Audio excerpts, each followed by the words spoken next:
Can anybody hear me? Is anybody there?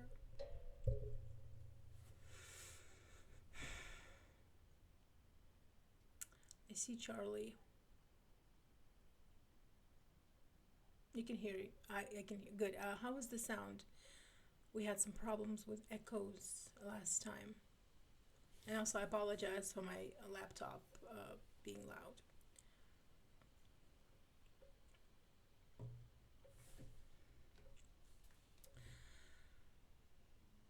How are you doing? Isn't echoing. Well, that's good. Let's see. Chat. Here we go. I guess we can start. I mean, I'm not gonna waiting for Nick, and then we can start playing. I'm doing good. Should be getting a DM screen tomorrow for the campaign. Oh, nice. Wait, hold on. Toxic. I get your handles confused. Which one is Toxic Soup? Is it Nick or Charlie? You're Nick. See, my first instinct was right, because I'm so used to know to like referring to you as Mulder's ties, that I got confused. I am so sorry. Blame it on the heat, and the fact that I have a terrible headache today. So, but you're Nick. Okay, that's good. Oh my god, first blunder of tonight. Just that you started talking about the campaign, the D&D campaign, and then, oh, wait a minute. This is not Charlie.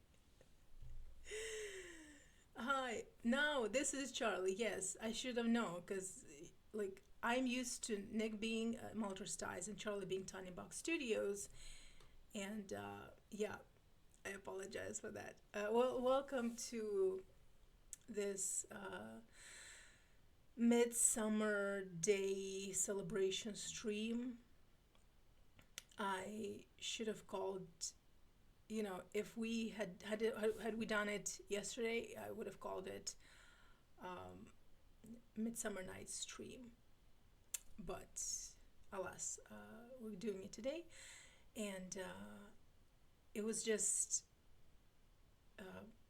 it's just like a very, very like casual, low commitment stream. We're just gonna speed run Prince of Persia today, and I don't know how it's gonna go. I haven't played like a true speed run in a long time, so we're gonna see how that goes.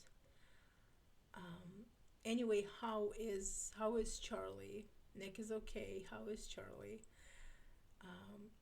I can tell, for myself, it has been so freaking hot yesterday and today.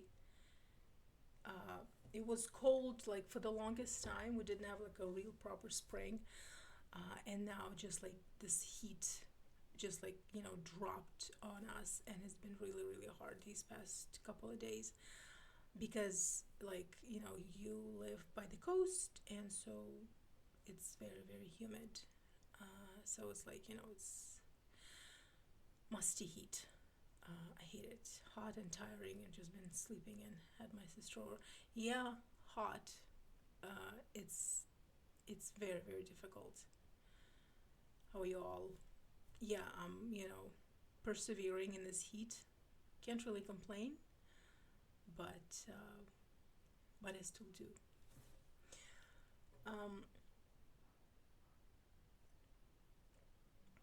There was something I wanted to talk about today. Oh,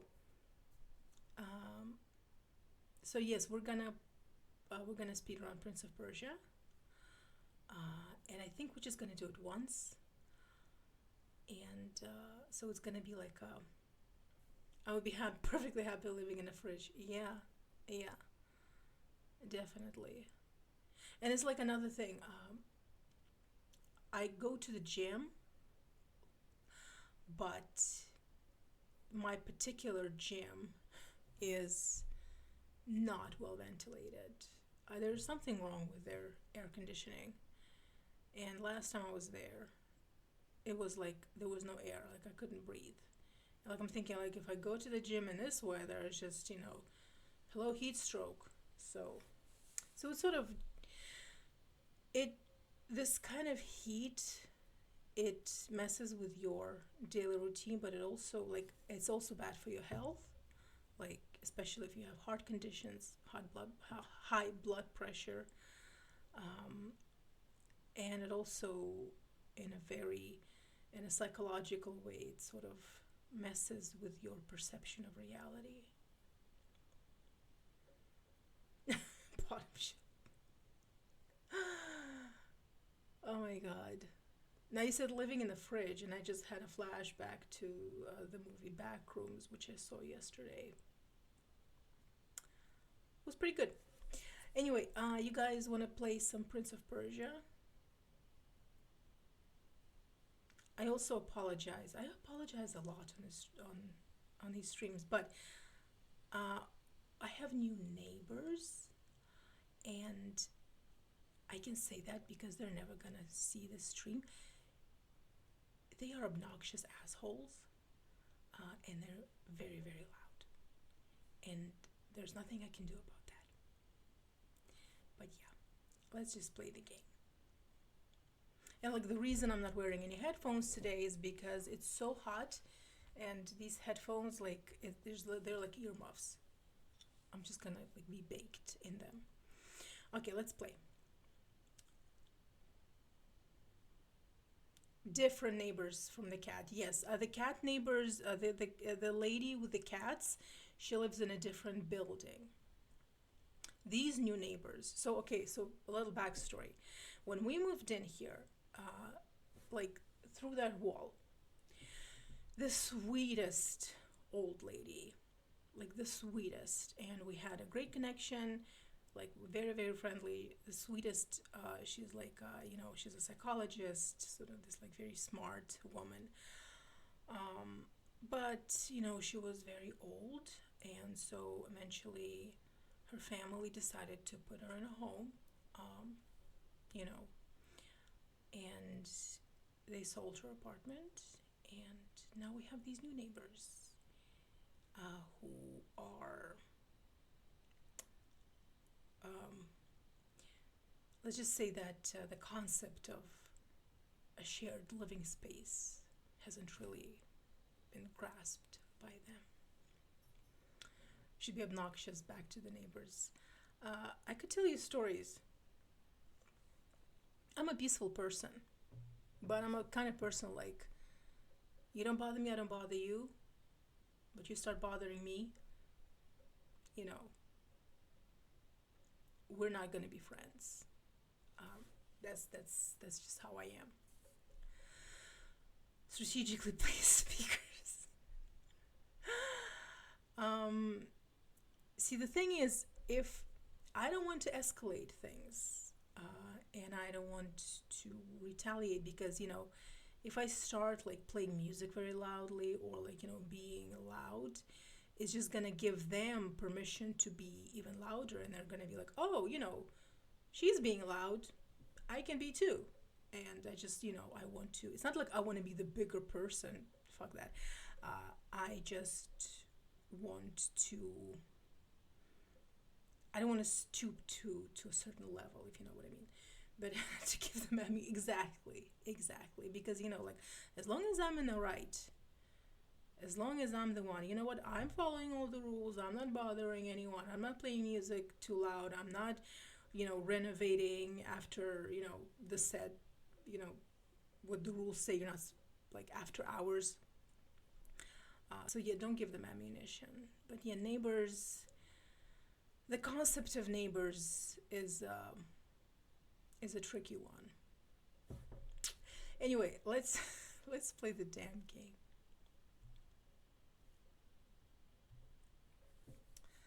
Okay, I already loaded the game, and now you're gonna tell me how the sound is. if it's not too loud.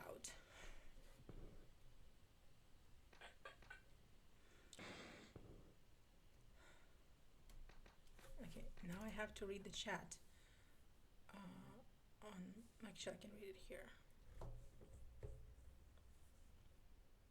Just tell me how the sound is. And meanwhile, we're gonna just keep playing. So this will be like a true speed run.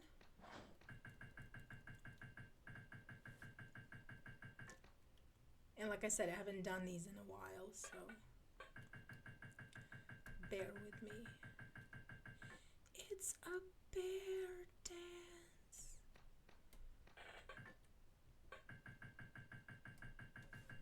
Oh, come on.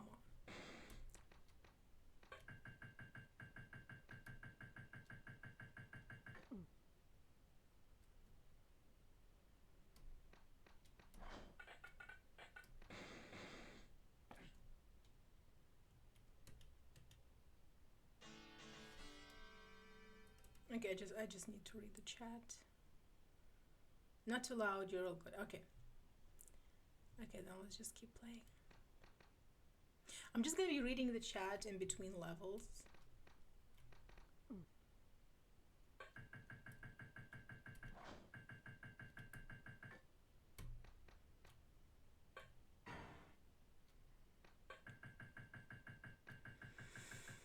Yeah, I've just been having this terrible headache all day because of the heat. Oh, I wanted to do something really cool here, but whatever. As long as we're not dead.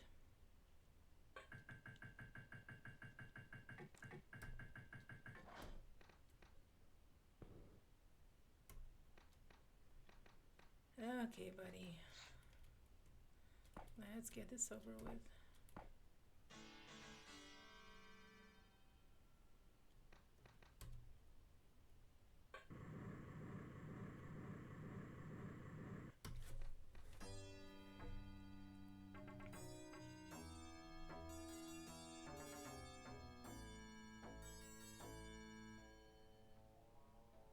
What the hell was the chat? Heat is the worst, at least with cold. Exactly. There is no escape from heat. Okay, hold on. This is important. Charlie writes, okay, so we have a new viewer. Hello, Meka Bisuko, if I pronounce that correctly. Hi, how are you doing? Welcome to our stream. We're speedrunning Prince of Persia. And Charlie writes, I forgot to mention I'm on episode 18 and 19. Oh, wow, you have advanced. You have come a long way. We will have a discussion on that later. I want to hear all about your community journey. I introduced Charlie to community, and I feel like I have, well, I feel responsible for your sort of mental well-being.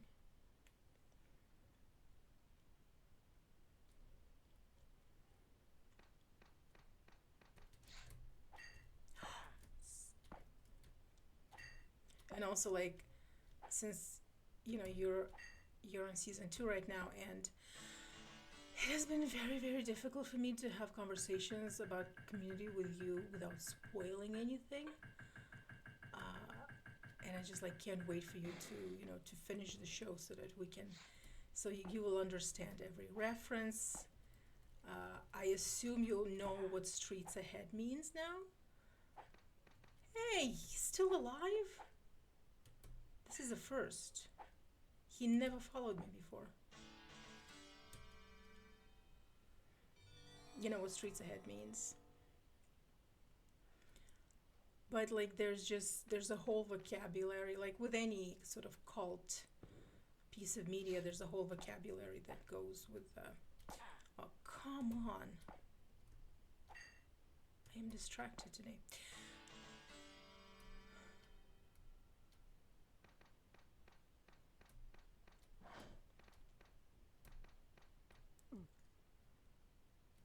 18 or 19. Yeah, you're close.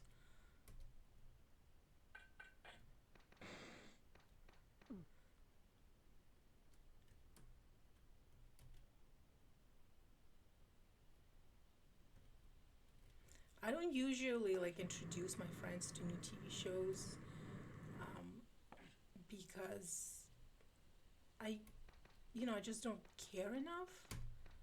Like, I like what I like and you like what you like, but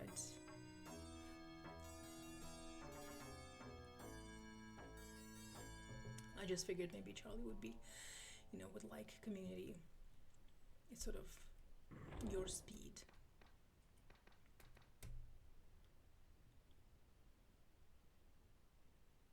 Also, back to the D&D campaign that Nick has been working on.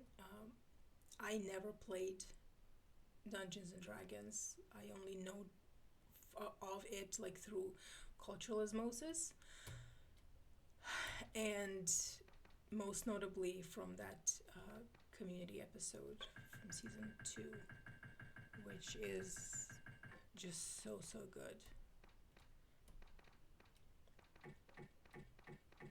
But from what I can, from what I understand, like planning a D&D campaign, being a dungeon master is a lot like being a writer, an author.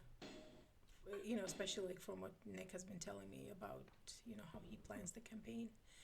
And like, yeah, I guess, whether it's a novel or a game, you're telling a story. You have to come up with characters, build a world, um, think through like plot points. So it's all storytelling.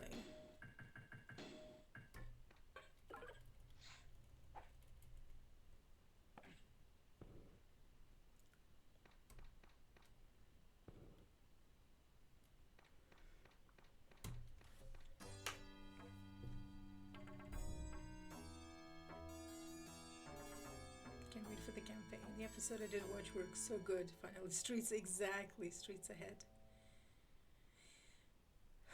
Streets Ahead is, what did he say was verbal fire? Verbal wildfire?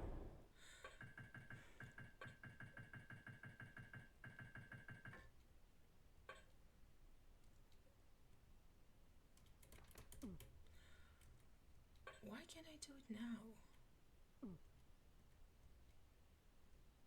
Not much of a speed run if I'm just fuffing about here, but there's a way for to get him to open. Yes. Ha. Hey. Oh, for fuck's sake.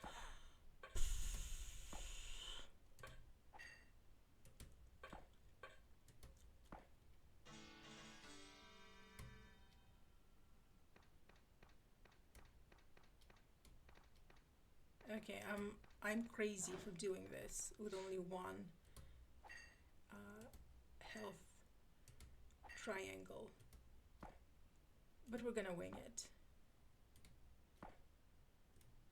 Yes, dead.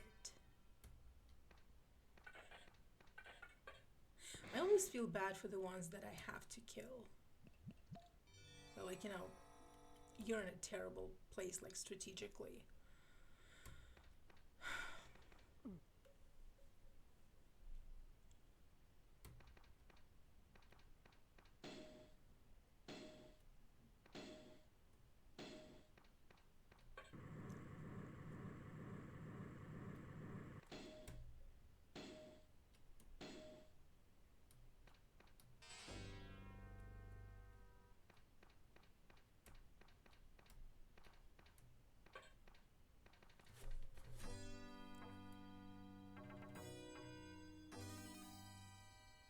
Be seen heard from you dude. Campaign is the lead. I'm really excited for the campaign too. I just hope it's good enough so you can. Listen, Nick. First of all, I am just impressed by the fact that you're doing it, with the level of commitment. So like, I'm gonna enjoy playing this campaign regardless of like what your perceived quality of it is. But from what you have told and showed me, I think it's gonna be streets ahead.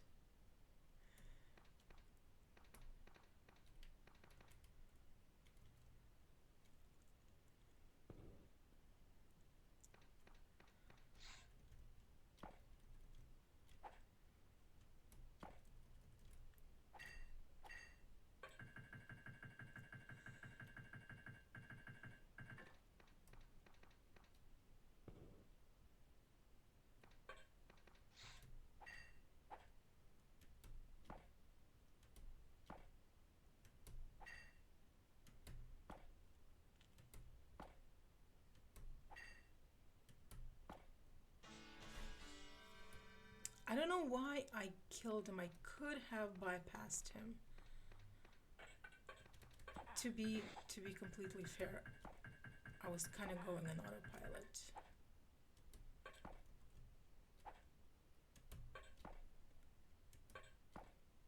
But that's the sort of the compromise you make when you don't go for the extra health bottles. You only have 3, and with each level, guards have more and more health, and you only have 3, so you sacrifice a little.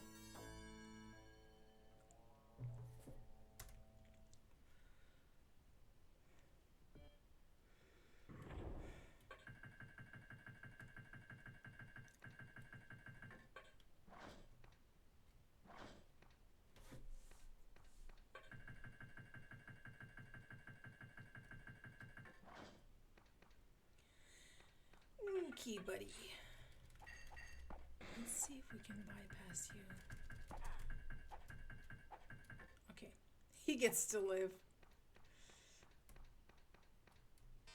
Yeah, I don't care about you, you Jungian shadow. You belong in the back rooms.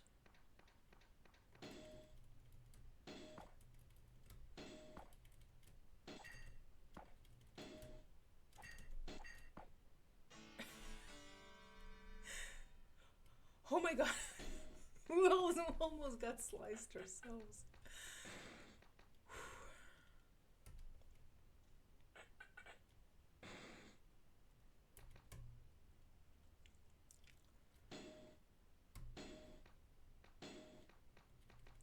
Let's see if we can bypass him. That is so rude.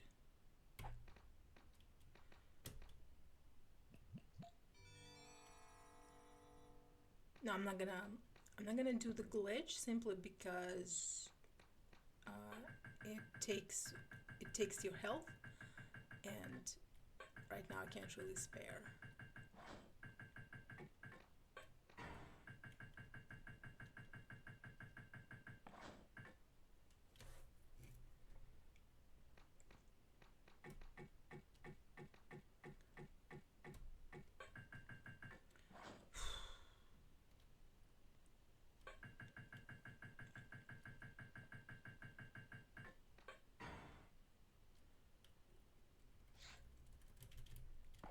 Yay, he gets to live.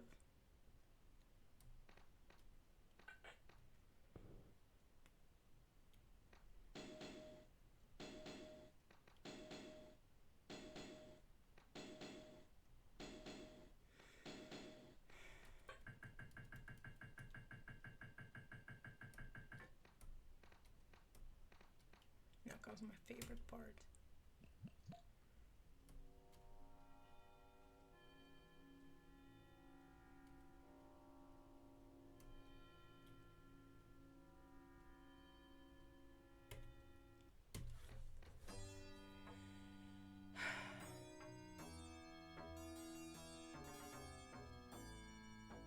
I saw him give you an aggressive look. Wait, who are you talking about?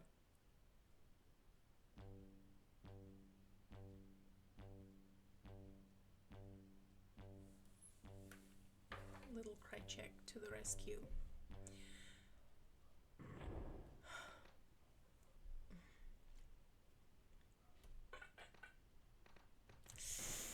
Ow. Came on too fast.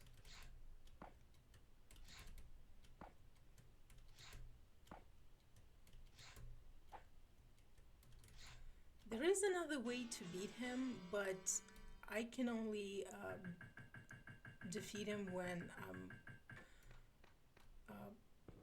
I should probably get that. When I'm putting away, like I'm retracting and with and pulling out my sword each time. I don't know. It works.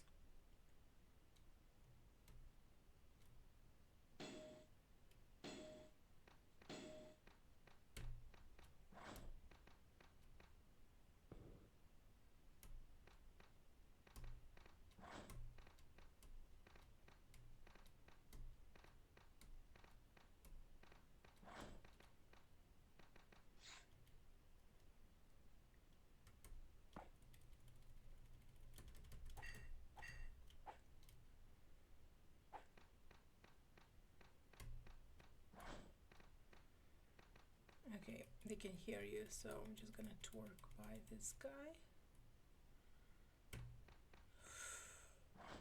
My least favorite part in the whole game. Because if you miscalculate,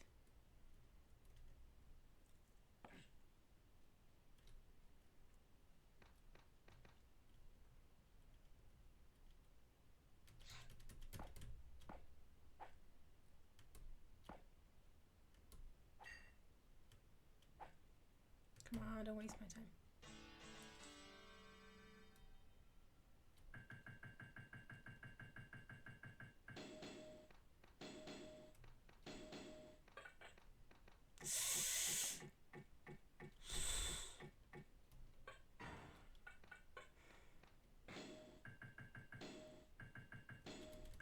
Such a time waster. Every time.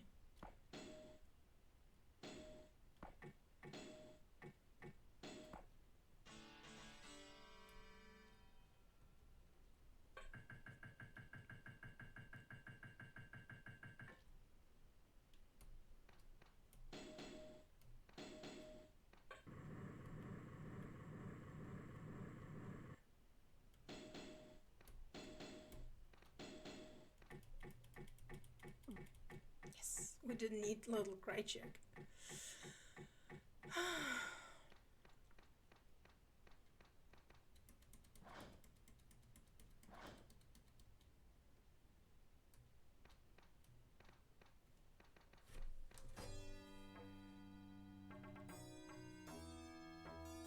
The guard you killed said you didn't need to. Definitely looked at your phone. He did. I wonder how much planning and meetings it took to Jafar to make these straps. Oh, I'm sure his contractors hated him. I'm sure he was like the worst client because he just, not only is he evil, but he strikes me as a sort of like micromanager, fussy sort of, everything has to be just so with him. He thinks he knows better than the contractors, than the experts. He's the worst.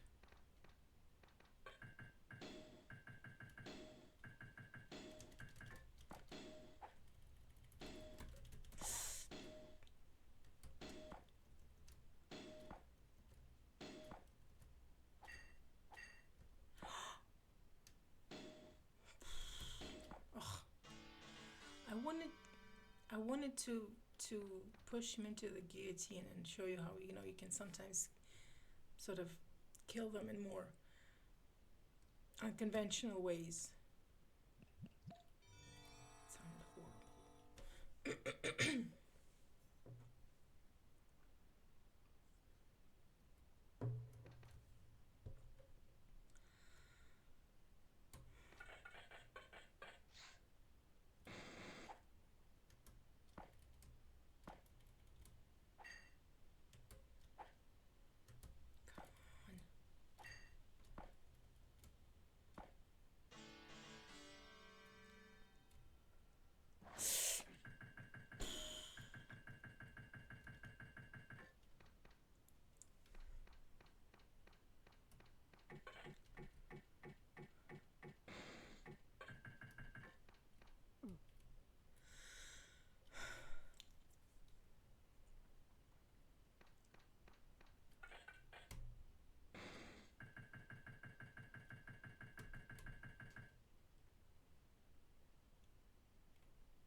This level, I think.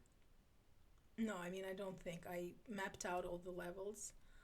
Um, and if I remember correctly, this one is, if not the most vertical one, but like one of the most vertical ones. You just keep going up and up.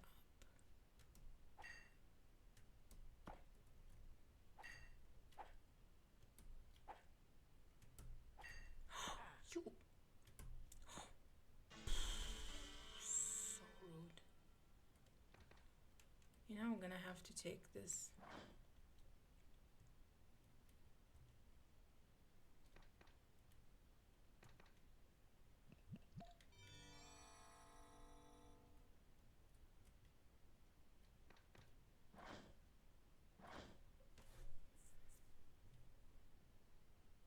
I mean, technically I could go for the extra health bottle. It's practically on the way.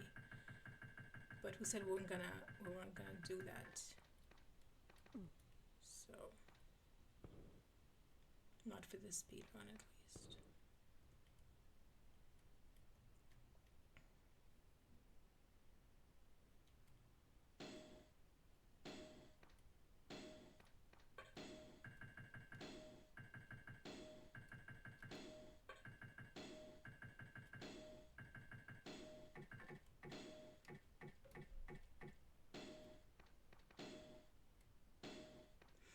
Oh, by the way, Nick, I am reading Imperial Earth right now by Arthur Clarke, and I was just delighted to read, to find out, to learn that it has queer representation also. I'm not sure, I don't know the extent of it because I just started it, but I mean, there's the backstory, like the main character who lives on Titan, and it's basically he was sort of involved in this doomed bisexual love triangle with his best friend, and who was a guy also, and this beautiful Earth woman who was sort of vacationing on Titan. And I was like, yep, that's Clarke. Very open. Like, back in those sort of days. Oh.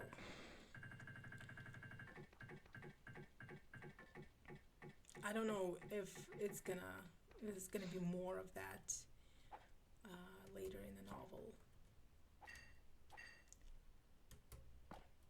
But it's just reading, having like real sort of gay representation in a classic sci-fi novel is so rare because they either sort of don't have that at all, or if they do reference it, if they do mention it, it's like not always positive, or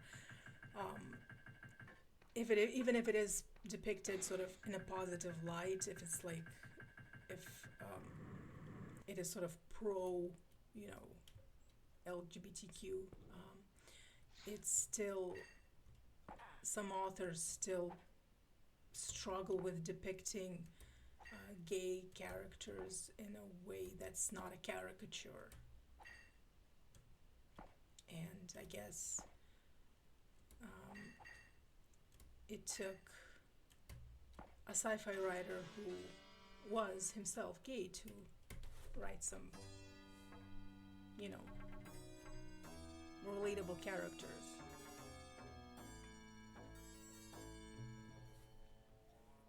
But without like making it sort of the focal point. It's sort of like, oh, yeah, the character is, he's bi, or he's gay, without sort of sensationalizing it. Which, actually, no, we don't have to go there. Which I think is good.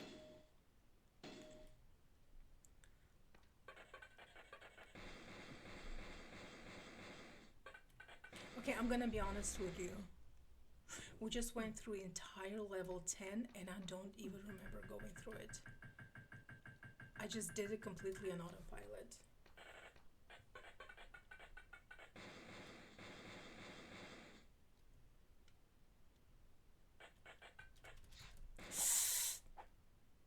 Ooh, I hate this guy. Because if he pushes you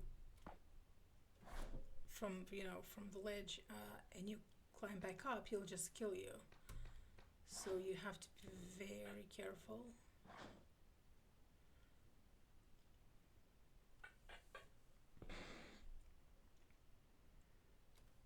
much time I have left? 37 minutes.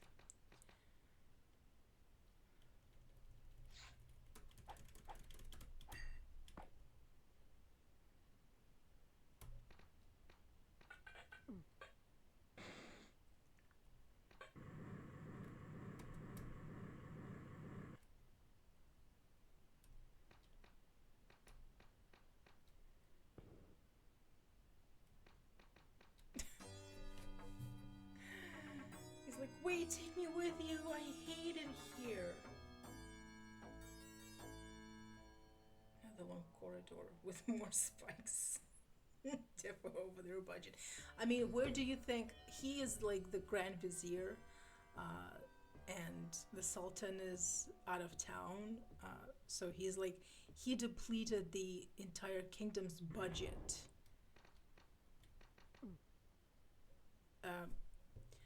He like robbed the treasury.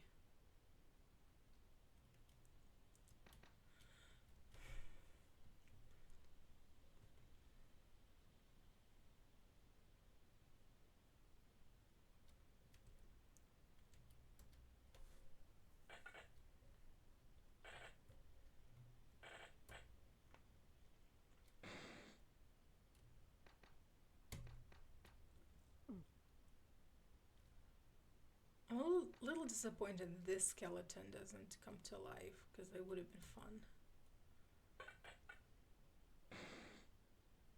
Because this level is just climbing and climbing and climbing. There's like nothing happening until you meet Jafar. Do you want me to show you the glitch? I'm gonna read the chat now. If you want me to show you the glitch. Absolutely, he's a Pinterest mood board girly. Okay, what does the chat say? Obsessed with aesthetics. Are we talking about the game? No budget left for aliens, apparently. Exactly. Spikes are more important. Absolutely. Oh, he's obsessed with aesthetics. Yes, the gothic horror aesthetics. Great. It is a. You said it's a great book. I need to reread for sure. It's so rare to see that, and I love him for publishing it, regardless of any issues people may have with it. Exactly, and especially you can already like hear some sci-fi fans going like, "Woke doesn't belong in science fiction. Let's not make it political." Like, well, science fiction has always been political. That if like especially like with Clark, he is like one of the sort of the foundational names in science fiction. He is like one of the founding fathers of science fiction as we know it today. Okay, glitch. Awesome, let's do glitch.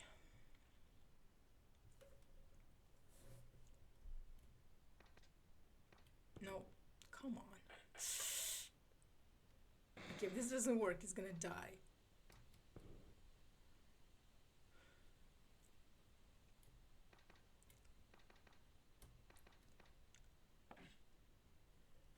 And we're up here for some reason.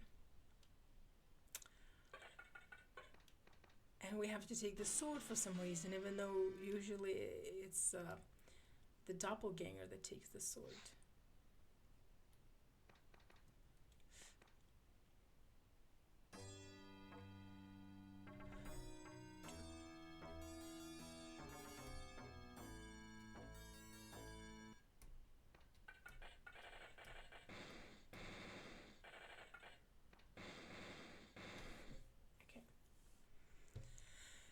Now it's time to meet the boss man, the Karen of all game villains.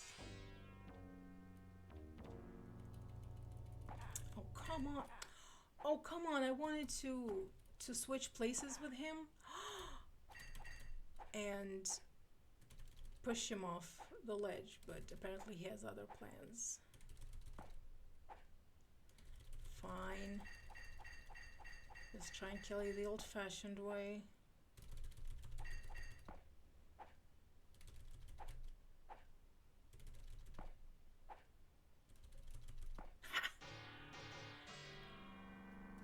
See, Jafar, you're not as tough as your intricate labyrinth may suggest.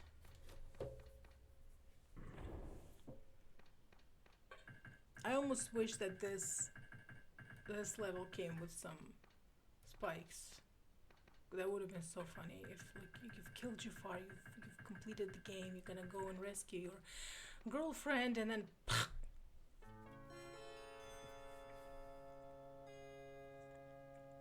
cheers.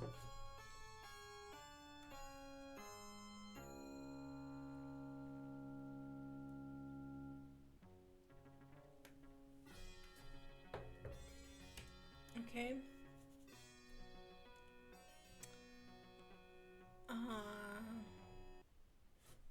Yeah, that's it. Let's just say it. Let me just. Okay. The bigots who love sci-fi really have no idea what the genre as a whole exactly. It's always been queer and progressive. The bigots scream a few Doctor Who fans. Star Trek fandom? Like, I can sort of understand, I'm not defending it in any way, but I can sort of understand the sentiment, like, oh my god, non-white people, gay people in my franchise, if the franchise has, been known for being very, very white and very, like, the original Star Wars trilogy, for instance. So, there is no place for, because, all the characters are white, all the old characters are white, and I can't relate to anyone who isn't white. I can sort of understand. And, like, if you've only been reading really, really old school science fiction books and stories, which were predominantly written, well, the stories that were published were predominantly written by white male authors and who wrote about white male characters. So if you only grew up on that and you don't know anything else, then anything other than that would be scary to you. But Star Trek, what do you mean like Star Trek became woke and political? Like, I'm sorry, you're back to the classroom, and I'm not talking about back to college or back to high school, back to elementary school, back to first grade. Sit your 30-year-old cranky ass down behind a desk at the first grade and start over, because you're not bright enough or educated enough to comment on media and pop culture and politics in media and pop culture. If you can watch something like Star Trek and complain about new Star Trek having characters that aren't white dudes. So, completed, yes, that was fast. Not as fast as I would have liked it, but that was fast. So yeah, what do you think? What do you think of the game? I know that Charlie is currently playing it. I don't know if Nick is also currently playing it. You did good. Thank you. Like I said, there are trade-offs because taking those extra health bottles takes a lot of your time because they are strategically placed in you know spots that are not on your way, so you have to you have to take the time to go and get them. So you save time by not getting them, but you also lose time because you can't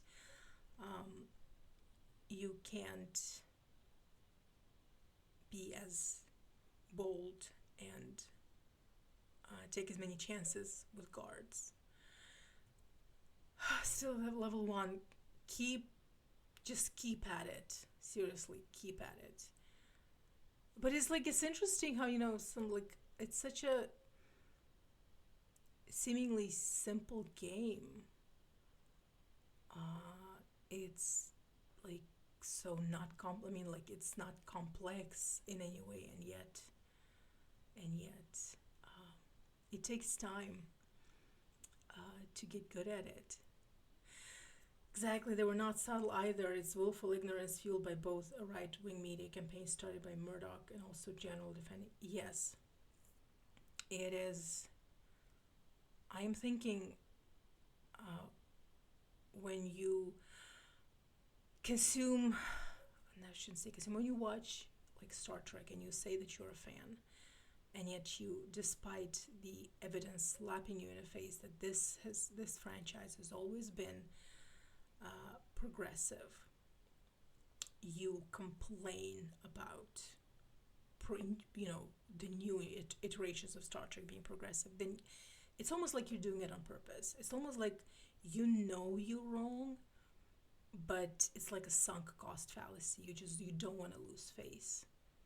And I'm not here to psychoanalyze bigots, but there's a part of me that still wants to understand the thought process. I will keep at it. Then again, I have to remember play controller games more on keyboard. Yeah, I guess that's where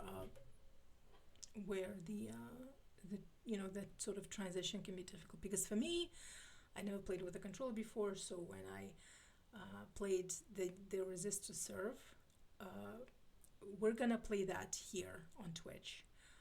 But when I played it a little bit to get the controller working, to fix everything and to set everything up, it's hard. Playing with a controller. I mean, if you played it your whole life, since you were a kid, I guess that's sort of like second nature. But to me, it takes time for your brain to adjust to new I don't know, like new pathways that need to be built in your brain. Yeah, but actually,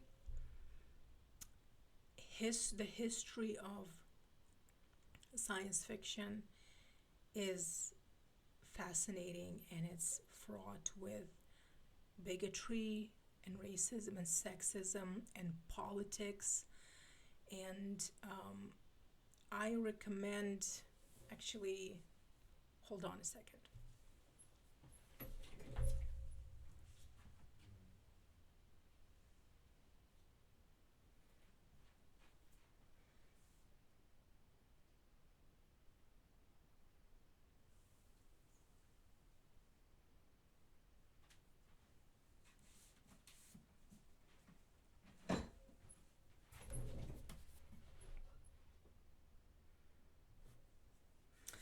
I recommend this book. It's called Astounding, by Alec Navallo Lee, and he writes about the history of classic science fiction literature through the lives of these sort of giants, foundational giants in science fiction. So John W. Campbell, Isaac Asimov, Robert Heinlein, L. Ron Hubbard, and the golden age of science fiction. And it's a very, very good read. It's mirrored, but you can still read it. It's called Astounding. And he goes pretty deep into that history and sort of explores and explains the very sort of messy, at times problematic origins of like, you know, modern science fiction, like classic science fiction, through the lives of these guys. And like John W. Campbell, who was just, without him there wouldn't be any science fiction literature, and you know, uh, by extension, like movies as we know it today.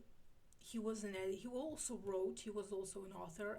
He wrote Who Goes There, the novella that inspired The Thing.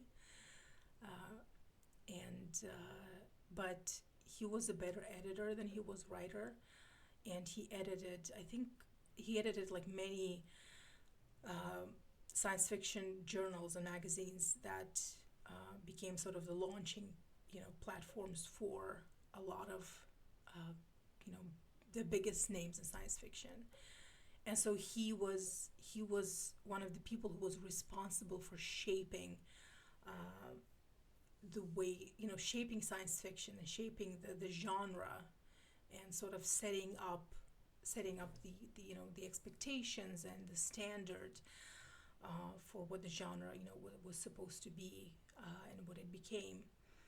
And that was sort of a, you know, double-edged sword, because he was racist.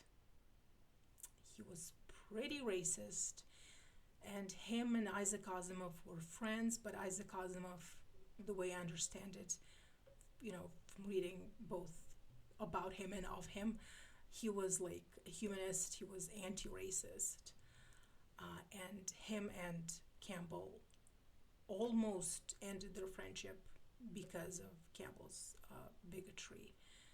You know, almost. So Asimov, you know, they had a very complicated relationship. So I'm not like trying to defend nor condemn Asimov for continuing the friendship with Campbell, but yeah, Campbell was bigoted. Not like, oh, you know, it was just that, you know, it was that time. He was a man of his time. But he had his own preconceived notions about what, you know, non-white authors could and should do and write, especially black authors. And I think there was like one author that he respected, and that was Samuel Delany, who was black. And it was very much like, oh, you know, but you know, he's the exception. He's the exception to the rule. You know, he's a good writer despite, you know, his the color of his skin. It's the classic, you know. Oh, I hate all gay people. Gay people suck. Yeah, but you love Freddie Mercury. Yeah, but he's a good gay. It's that type of logic. It's that type of mental gymnastics that bigots engage in order to sort of have their cake and eat it too. But and I've been thinking about like Campbell, who was sort of the gatekeeper of science fiction, because he was the editor of, you know, one of the biggest magazines, and he was the one, or him and, you know, his other editors under him were the ones who chose the stories, who chose which authors to publish and which careers to launch, basically. And so I'm thinking, how would the science fiction literature, you know, turned out? How would it have, you know, looked like if it was someone other than Campbell? Could it be that the reason we don't have or didn't have that many science fiction authors, published authors, who were not straight white dudes, could it be that's because it was a deliberate choice by people like Campbell? Because they were literally gatekeeping science fiction from people they didn't deem worthy to be in that genre. I'm not trying to condemn anyone. I'm not trying to, posthumously, um, you know, convict anyone. But it is a question that I have been asking myself. Like, if we had, if the editor of that particular magazine was someone who was a little more open-minded, could we have, maybe we would have had more classic science fiction authors who would become to be just as influential as Isaac Asimov and Clarke and Bradbury, who were also black, Asian, what have you, Arab, Mexican. And the reason that science fiction has been dominated by a certain group of, by a certain demographic of authors is not because those authors were just better, or they're, because black people just don't like science fiction, or like Asians just don't like writing science fiction. It is because it was a deliberate choice. It was a, policy. So it is something that I'm thinking about as a science fiction author. Okay, Nick says, thanks, I'll look it up. It really is very interesting. Same here, look into once finished. 3 books. Yeah. I am currently reading, I'm reading one book right now, Imperial Earth, but I'm also doing a lot of research for my novel, and so I'm reading a lot of these like articles and essays. So you can say, like, if you put all of that together, I'm reading like 2 books. Yeah, one of the good ones, exactly one of the good ones. It sounds like it was a massive gatekeep. It really was. Absolutely could have been, and I have a feeling there will be a lot of unpublished works out there just waiting to be discovered. Yes, and I'm just thinking about like the early days of science fiction, back when there weren't like any publishing houses like publishing science fiction novels. These were pulp magazines. Like, science fiction was the domain of pulp magazines. And I'm just thinking, like, how many authors, like, have been published there, did get their work published, but became forgotten because maybe they only published one story, and it just didn't, their careers just didn't take off the way Asimov's has, or Heinlein, or Bradbury. And it makes me a little sad. It makes me a little sad that I'll never get to read those stories, stories that never did get published, or stories that did get published but, have been forgotten. But at the same time, I am fairly certain that like a good amount of those stories weren't very good. That they were sort of these like pulpy, I'm not gonna say trashy, but like very, very sort of cliche, stereotypical stories. But yeah, as a fan of science fiction, I would have loved, if I can find some old copy of Astounding, or some old science fiction magazine, and just get a little glimpse of what the genre was like back in those days. Lost media that people will find over there. I really hope so. I really do. But yeah, so this whole like woke doesn't belong in science fiction is a bogus argument, on so many levels, for so many reasons. But also because science fiction has been sort of gate-kept by people like Campbell. The fact that there are more, uh, you know, science fiction authors that are, you know, not white or, you know, are queer. It's sort of like a reclamation of the genre. Like, you know, we have always belonged in that genre, and as you know, it's time that we take our place in it. Still finding lost Doctor Who episodes. That's been a well-known search for a huge amount of time. Wow, really? See, here's the thing with Doctor Who, because it was a BBC. It's a BBC production, right?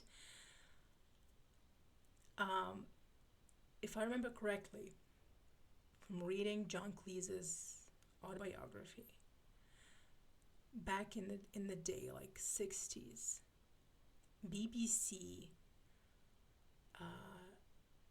didn't care about, you know, history preservation. They cared about saving as much money as possible, so they would reuse tapes, which means they would tape over existing like episodes, like TV episodes, to, you know, tape over with like something new. So, and that was the reason why so many old BBC TV shows haven't survived, is because they've been taped over. Like, I think there was this one sort of like a sketch comedy show that was called Sorry, I'll Read It Again. I think it was called like that. And like young John Cleese was starring in it, or like was one of the actors starring in it. And like most of those are gone because BBC just taped over them. It's terrible. It's a crime. It's a crime against history preservation. It's a crime against history. It's a crime against culture. How like how can you just because they wanted to save the tapes, they wanted to reuse the tapes and save the money. It's it, you know, it hurts. It hurts as a fan of television, and just like as a like I maybe like as an author myself, as a creative, it just hurts knowing that BBC, they never cared. Exactly, they never cared. So yeah, that's so if there are like still episodes of the original Doctor Who that are still being found, I think it's a win. It's a win for the nerds. Yeah, after the series ended in the original run, they got rid of a lot. Most of the lost episodes are from the second Doctor, and now they've got some animated ones when people recorded the audio on home recordings, but recently they found a whole reel. Wow. So they're still out there. Some are also in private collections because rich people do rich people things. Yep. Yep, they do. Money always seems to be the reason behind many questionable things. Yeah. Yeah, it's money. Money is like top 3 reasons behind questionable things. So yeah, I really recommend that book, Astounding. And if you're interested in science fiction, again, like sci-fi history, okay, I'm just gonna grab a couple of more titles from my bookshelf.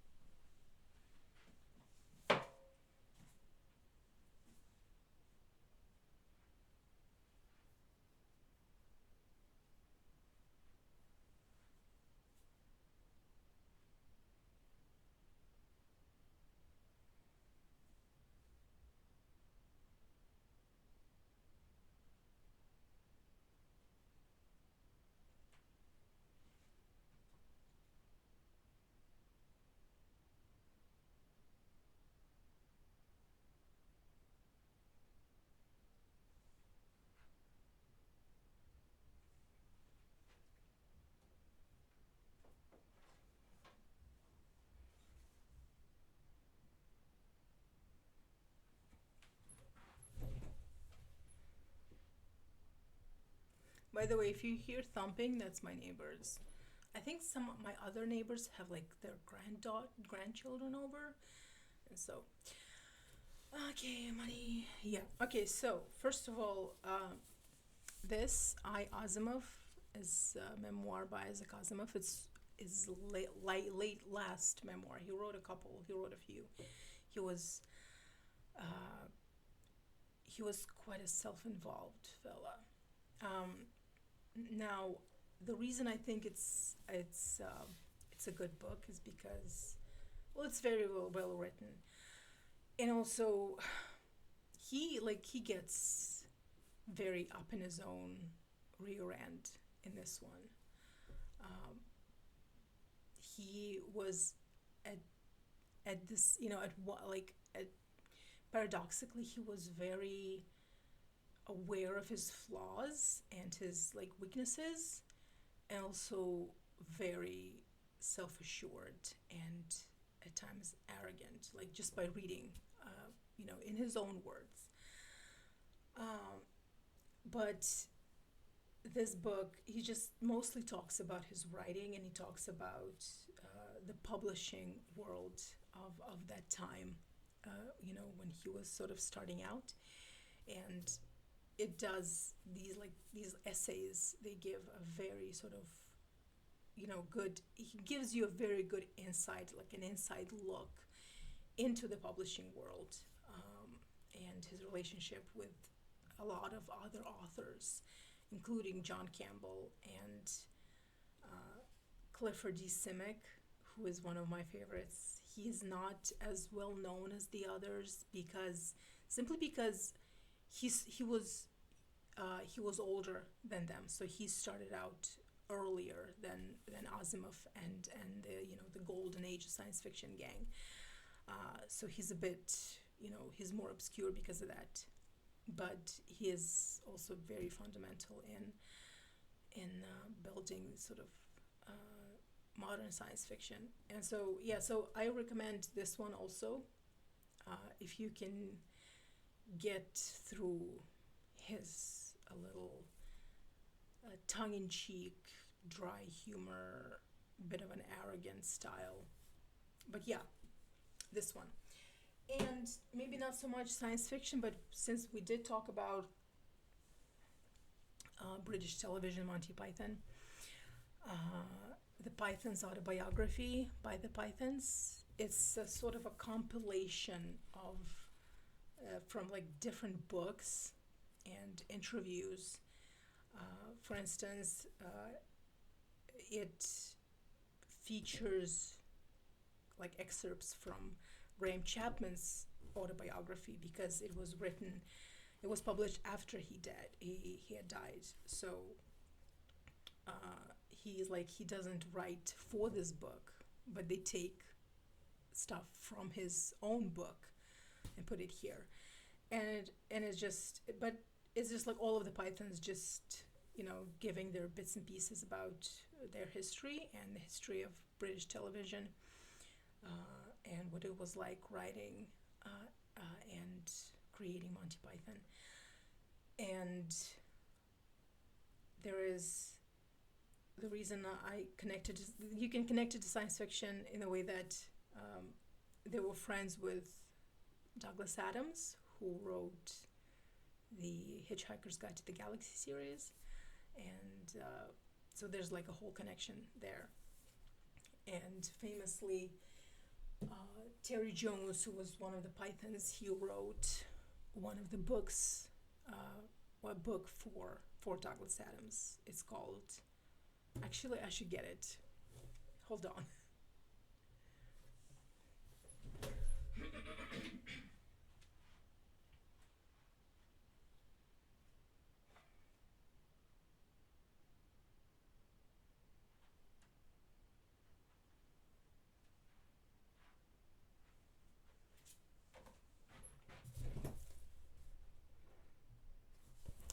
It's called Starship Titanic, and it's called Douglas Adams' Starship Titanic by Terry Jones. And it's one of the funniest books that I've ever read. So I can also recommend this one. So yeah, Well, that concludes the book recommendation portion of this stream. Okay, we have been streaming for a little over an hour. This was a short one, and we knew it was going to be a short one because we were going to do a speed run. So, anything else you guys want to talk about? You want more book recommendations, or you just want to shoot the shit about um, the state of science fiction and racism? Always fun to talk about that. So, what's in the news? We are going to play Resist to Serve, the X Files of Resist to Serve, but I'm waiting for something first. And also, like, there is no rush. Let's see. Douglas Adams is somebody I would love to have met. Yes, from his writing with Hitchhiker's Jerk Gently, I feel he would have been a fascinating yet chaotic dinner guest. Yes, I have recently finished all of the original Hitchhiker's books. I think I love the first one. I think it's one of the best sci-fi books ever written. The sequels, I don't know. Maybe I read them wrong. Maybe I have missed something. But I just didn't like them as much as the first one. Maybe I read them wrong. Jerk Gently, the first one was really good. I live for that type of surrealism, that absurd, surreal, whimsical, sort of, I don't know, like magical realism type shit. The second one, The Long Dark Tea Time of the Soul, I didn't think was as good, but it was still good. Oh, I'm so happy I finally was able to catch your stream tutorial. Oh my god, that warms my heart. I'm glad you were able to join. I'm very happy you were able to join, and we will be streaming more. I have been kind of, well, we finished the X Files game and then we took a long break, but there will be more streams, and I don't know. I really want to stream the community game, the Castle of Hawthorne. But I don't know, Charlie, what do you think? Do you think that we can do that even though you haven't gotten to that episode yet? Have Bear touched the game? I tried Resident Evil 2 again because it's similar. I feel like an old man trying to get it. See, I don't see, that's the thing.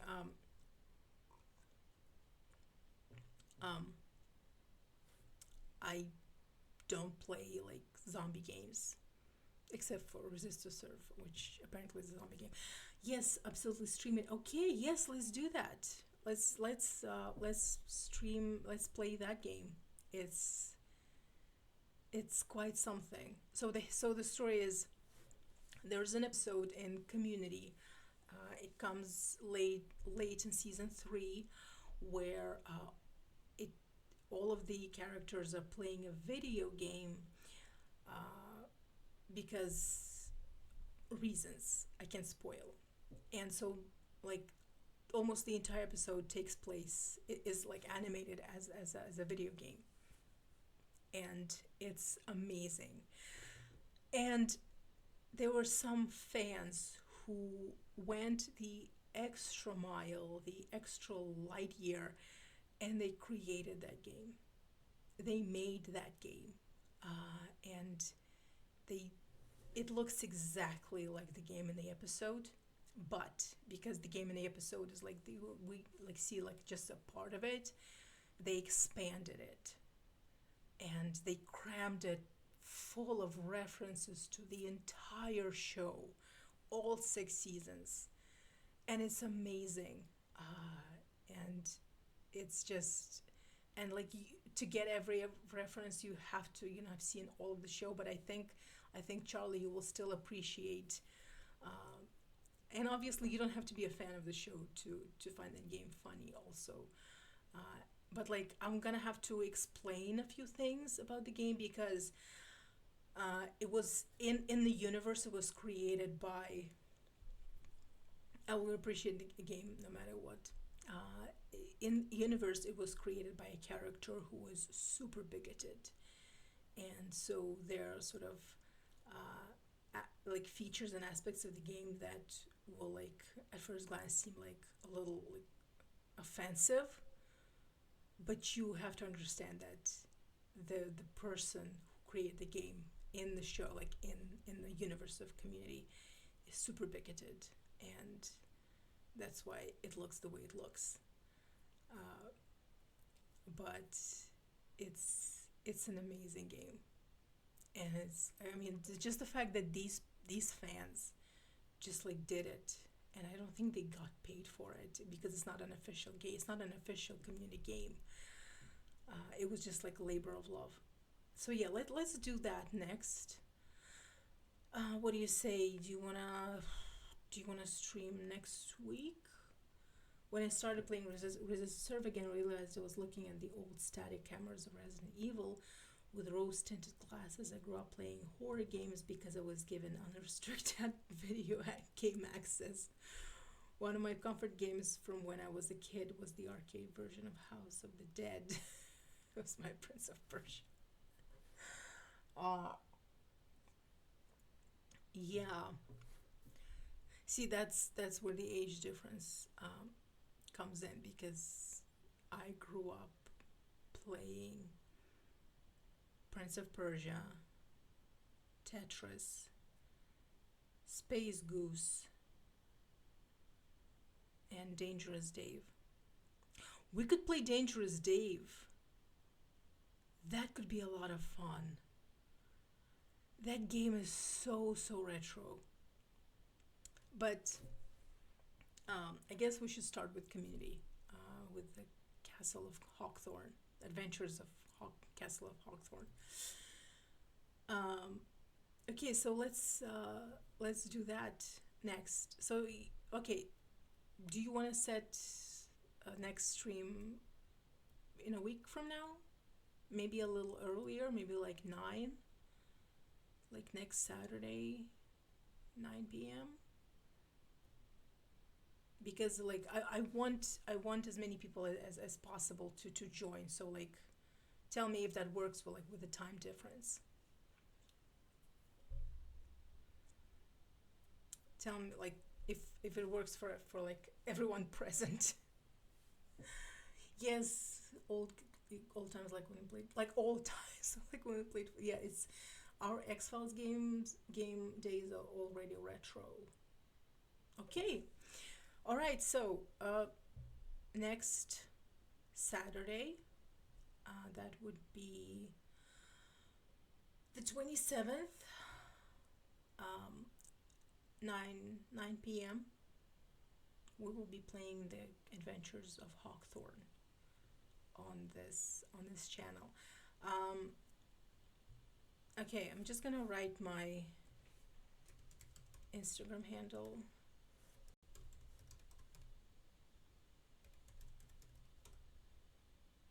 I think it's right. Um,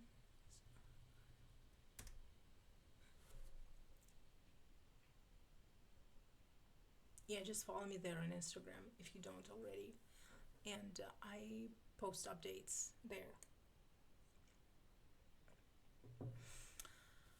Okay, I guess we will wrap this up, and I'm gonna open my window and let some of the air in because it has been very hot, very hot today. Thank you for joining. Thank you for playing. I had a lot of fun. And yeah, I didn't expect for this stream to evolve into like a science fiction discussion, book recommendation stream. Have a good rest of the weekend, y'all. This was fun. Yes, have, and I'm very glad that you could join also Meka Bisuko. I know that sort of with time differences, it doesn't always work. We're all in different parts of the world. Yes, thank you. Thank you for joining, and I will see you next week. Bye bye.